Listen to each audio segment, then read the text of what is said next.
Nah, kita melihat se-Indonesia sebenarnya sudah aman, jadi nggak perlu lagi ada Densus. Kalau Densus kagak becus, ya udah bubarin gitu. Begini, jangan bentak saya. Ya emang kenapa? Kita tetap saya ngomong. Saya sudah diberi hak. Saya sudah diberi hak untuk ngomong. Bapak-bapak, ini saya bicara. Terlalu banyak kesalahan yang Anda buat. Kita dialognya. Bang Novel ditahan dulu. Ngawur ini orang ngawur dimasukin di TV. Salah alamat Anda. Kita berbicara soal Densus, saya kira Anda salah ruangan, salah studio saya kira, atau jangan-jangan salah stasiun TV.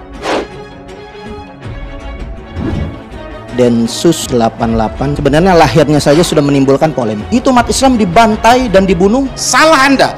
Densus tidak dilahirkan untuk memerangi Islam, tapi dia memerangi teror. Kan makanya kita buka data aja satu persatu. Data secara empirik. Anda tidak tahu bahwa ada 52 personil Densus sampai saat ini yang tewas ketika melaksanakan tugas. Densus itu dilahirkan untuk mengemban amanah Undang-Undang Nomor 5 Tahun 2018. Ini masalah Densus, ini nyata Islamophobia. Jangan lemparkan dugaan itu di sini. Kalau kemudian Anda nyeret-nyeret teror ke dalam Islam, yang ditangkap oleh Densus juga bukan hanya orang Islam. Ada pelaku bom di mall di Serpong, itu juga non-Islam. Zaman ini Densus sudah dipergunakan untuk kepentingan politik. Lawan politik siapa? Jangan salah sampean. Ya, tapi itu kita melihat ini kita berbicara dalam koridor Densus. Jadi kita melihat kalau nggak mampu, serahkan saja kepada kami laskar-laskar banyak. Kita akan bisa berantas itu. Makanya kita melihat laskar apa melihat itu. Ya macam-macam lah ini ada. Laskar terus dibenturkan dengan sesama sipil gitu. Ya makanya supaya terjadi konflik komunal. Kita melihat ini. Politisasi agama, politik identitas itu memang selalu mengetengahkan teror, radikalisme, kekerasan dan sebagainya. Dalam Islam sejarahnya panjang sekali ini. Bagaimana kelompok Khawarij melawan Abdullah ibnu Abbas radhiyallahu anhu. Bagaimana mereka membunuh Sayyidina Ali seperti yang dibilang. Artinya begini, di dalam Islam sendiri, Islam berkenalan dengan kejahatan-kejahatan kemanusiaan setelah bersentuhan dengan politik. Dan di sini terorisme itu tercipta karena sentuhan-sentuhan politik yang menggunakan Islam. Itu yang memakai kepentingan politik orang yang mungkin berpartai. Kita bukan orang partai. Jadi sudah harus jelasin. Jangan dikit-dikit apa kepentingan politik. Kita bukan orang politik. Saya sampaikan ayat-ayat politik khusus kewajiban umat Islam ini harus jadi penegakan politik. Mereka ini adalah ampas-ampas politik yang tidak pernah berhenti untuk menghasut rakyat dan menunggangi agama sebagai alat untuk membodohi rakyat demi ambisi-ambisi politik mereka. Jaga anak-anak kita yang ada di generasi Z. Berikan pengetahuan mereka tentang sejarah bangsa ini dan tunjukkan pada mereka muka politikus busuk dan yang mengambil keuntungan dari politik ayat dan mayat demi kekuasaan sesaat. Saya minta dukungan doanya maju sebagai cawapres. Alhamdulillah seluruh elemen 212, petinggi-petinggi sampai saat ini, sampai saya turun ke jalanan, alhamdulillah saya belum ada melihat yang menolak saya. Baik secara di belakang maupun secara terang-terangan menolak saya belum. Kalau nggak jadi gimana? Kalau nggak jadi nggak apa-apa. Saya akan terus berlanjut, berjuang terus. Cawapres seumur hidup. Cawapres seumur hidup. Cawapres seumur hidup. Demi Allah saudara, jihad kita bukan jihad konstitusional lagi, tapi jihad kita turun ke jalan. Takbir!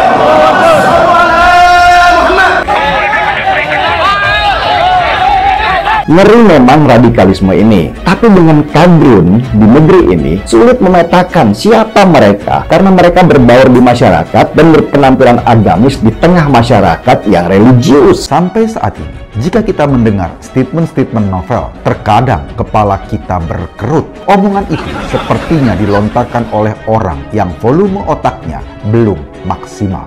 Ini serius nih? Mau cawapres? Serius. Amin. Datang berikan klarifikasi, karena aplikasi yang tuntas yang jelas. Untuk itu saya mencalonkan cawapres tak lain dan tak bukan untuk memerangi oligarki dan memerdekakan Indonesia dari oligarki. Takbir. Ibarat pepatah, umur, rezeki, jodoh, dan bentuk gigi, semuanya ada di tangan Tuhan. Jabatan, kursi mulai dari RT sampai presiden harus kita raih. Untuk itu kita harus semua berjuang. Siapapun harus berjuang karena kita punya hak pilih dan memilih. Cita-cita harus itu tinggi. Untuk apa? Untuk memerdekakan Indonesia ini. Novel Bak Mukmin baru-baru ini menyampaikan pernyataan yang menggemparkan dunia.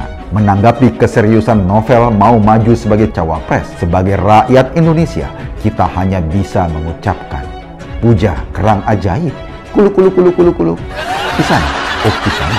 Kalau saya maju 2024 jadi cawapres, dukung atau tidak? Dukung atau tidak? Dalam hitungannya, novel Bak Mukmin merasa didukung oleh 135 juta penduduk Indonesia, terdiri dari suku bangsa, itulah Indonesia. Melihat gejolak daripada ormas-ormas dan melihat gejolak partai dulu. Kalau memang sudah melihat gejolak yang begitu ambisi luar biasa, ya harus melalui kendaraan politik. Sini kok pintar sekali ngomong. Dalam pernyataannya, mantan pekerja profesional pengantar makanan cepat saji Pizza Hut ini, ia akan mendapat dukungan terbesar rakyat Indonesia. Ngomong di mana kerja? Pernah riwayat Pizza Hut.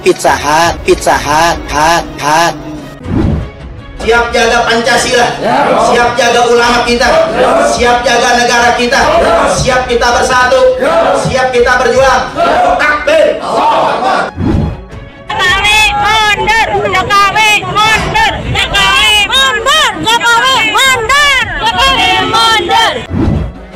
Boleh ditanding saudara, perang wawasan kebangsaan.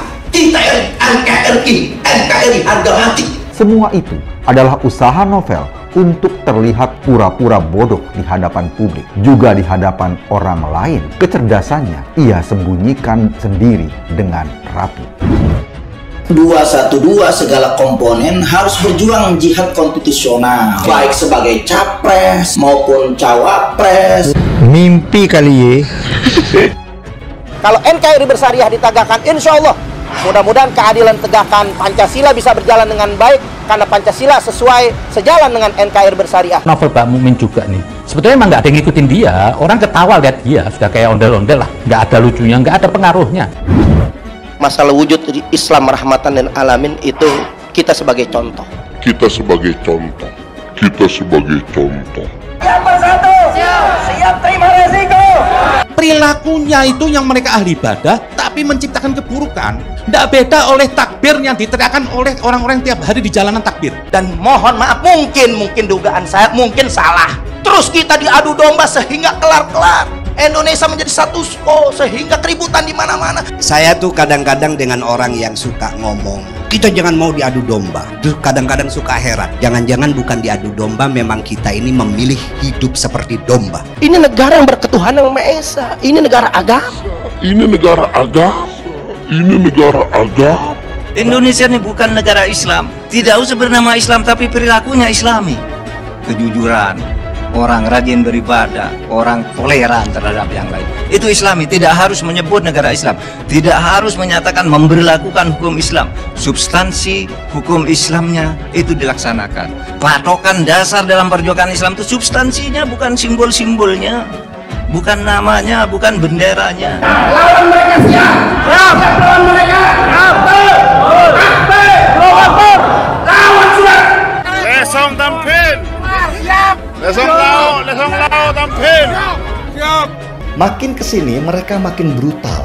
Mereka bahkan dengan teganya mengucapkan kalimat Tuhan Maha Besar dengan melakukan pengrusakan di mana-mana. Tentu ini membuat banyak orang yang beragama Islam tidak sudi disamakan atau berada satu barisan dengan mereka. Oknum yang salah dalam berpikir, tidak paham tentang Islam, dan dia telah dicekoi oleh orang-orang yang memang salah berpikir tentang ayat-ayat jihad. Padahal jihad sendiri ada aturannya dalam Islam itu sendiri. Kita kembalikan lagi perjuangan kita untuk melawan kemungkaran saudara. Takbir. Kelompok seperti ini selalu mengatasnamakan umat Islam. Mereka seolah-olah mewakili agama Islam dalam melakukan kerusakan. Siap berjuang, siap berjuang kembali. Takbir.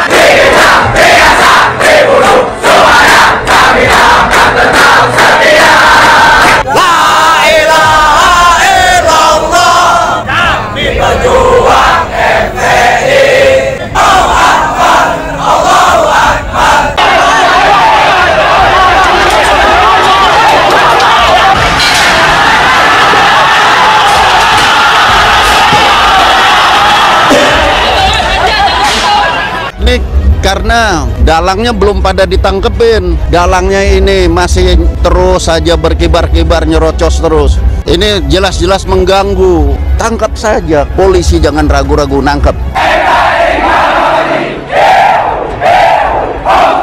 Hidup TNI, hidup NKRI.